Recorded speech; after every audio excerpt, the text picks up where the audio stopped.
తాకట్లో ఉన్న మీ బంగారాన్ని విడిపించి ఆ రోజు ఆన్లైన్ రేటుకి కొంటాం. Sharma gold company.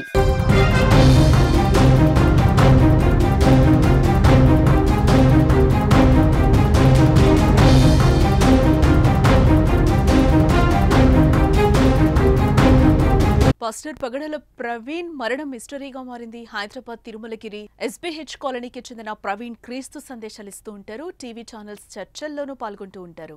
అయితే హైదరాబాద్ నుంచి బైక్ పై విశాఖ వెళ్తున్న ఆయన రాజమహేంద్రవరంలోని గామన్ బ్రిడ్జ్ వద్ద రోడ్డు ప్రమాదానికి గురైనట్లుగా తెలుస్తోంది.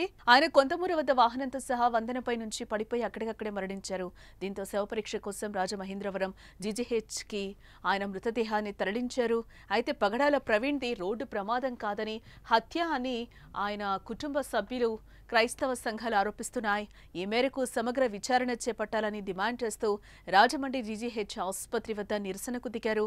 హెల్మెట్ పెట్టుకున్న ఆయన ముఖంపై గాయాలుండడంతో ప్రమాదం కాదని వారంతా భావిస్తున్నారు. అక్కడకు పాస్టర్లు పెద్ద సంఖ్యలో రావడంతో ఉద్రిక్తత పరిస్థితులు నెలకొన్నాయి. క్రైస్తవ మత బోధకులు జాన్ వెస్లీ, విజయ్ కుమార్ రెడ్డి సహా మహాసేన రాజేష్ అక్కడికి చేరుకుని మృతదేహాన్ని పరిశీలించారు. నెల రోజుల క్రితమే ప్రవీణ్ తనకు ప్రాణహాని ఉందని ఓ సందర్భంలో చెప్పారు. ఇంతలోనే ఆయన చనిపోవడం అనుమానాలకు కారణమైంది. దీంతో పోలీసులు ఏం జరిగిందన్న దానిపై సీసీ ఫుటేజ్ ను పరిశీలించి కేసును దర్యాప్తు చేస్తున్నారు. ప్రముఖ క్రైస్తవ వక్త, డిబేటర్, మంచి ప్రసంగికులు, రక్షణ టీవీ వేదికగా అనేకమైనటువంటి చర్చా వేదికలు నిర్వహించినటువంటి ప్రముఖ క్రైస్తవ ప్రసంగికులు, సేవకులు ప్రవీణ్ పగడాల గారు అనుమానాస్పదంగా మృతి చెందడం జరిగింది. సో ఉదయం ఎన్ని గంటలకు ఆయన చనిపోయారనేది మాకు తెలీదు. ఆయన దివాన్ చెరువు రోడ్డు పక్కన విగత జీవిగా పడున్నారు. ఆయన తల మీద బలమైన గాయాలు అయ్యాయి. పెదవులు కట్ చేసినట్టుగా ఏదో బలంగా ఒక దెబ్బ తగిలినట్టుగా ఉంది. సో అది హెల్మెట్ పెట్టుకుని కూడా అంత దారుణంగా ఎలా అయిపోయారనేది మాకు అర్థం కాలేదు.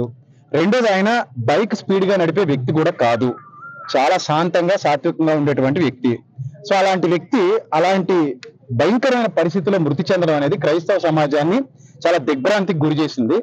సో కాబట్టి దీని మీద సమగ్రమైన దర్యాప్తు జరిపించండి అని చెప్పేసి పోలీసు వారికి విజ్ఞప్తి చేయడం జరిగింది. ఇందాకనే పోలీసు వారు వచ్చారు. మొదట దాన్ని యాక్సిడెంట్ అని చెప్పారు మాకు. అది సరిగా చూస్తే అది యాక్సిడెంట్ లాగా అనిపించలేదు. సో అందుకే మేము యాక్సిడెంట్ అని ఎఫ్ఐఆర్ ఫైల్ చేద్దాం కోరా. దాని అనుమానాస్పద మృతిగానే ఎఫ్ఐఆర్ ఫైల్ చేయమని అడిగాం. సార్ అలాగే ఫైల్ చేస్తామని చెప్పారు. ఎస్పీ గారి దగ్గర నుంచి సిఐ గారు అందరూ మాట్లాడారు. అలాగే ఫైల్ చేస్తామని చెప్పారు. మీడియా ముఖంగా మేము కోరుకునేది ఏంటంటే, ఈరోజు పొద్దున కొంతమంది ఆయన మరణాన్ని బట్టి ఎవరు చంపేశారో అన్నట్టుగా కొన్ని పోస్టులు పెట్టారని, మళ్ళీ డిలీట్ చేశారని విన్నాం. దయచేసి ప్రభుత్వాలు మీడియా ద్వారా స్పందించి ఈ మృతి వెనక ఉన్న చీకటి కోణాలు ఏమైనా ఉంటే వాటిని సమగ్ర దర్యాప్తు చేసి బయటికి తీసుకురావాలని చెప్పేసి మేము కోరుతున్నాం.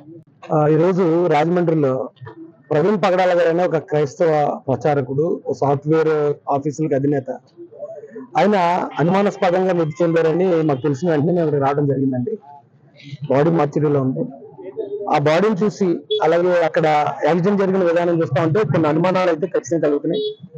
దీని వెనక్కి ఏంటనేది వాస్తవాలు తెలియజేయాల్సిందిగా ఇక్కడ రాజమండ్రి ఎస్పీ గారిని, రాజమండ్రి పోలీసు వారిని రిక్వెస్ట్ చేస్తున్నాం.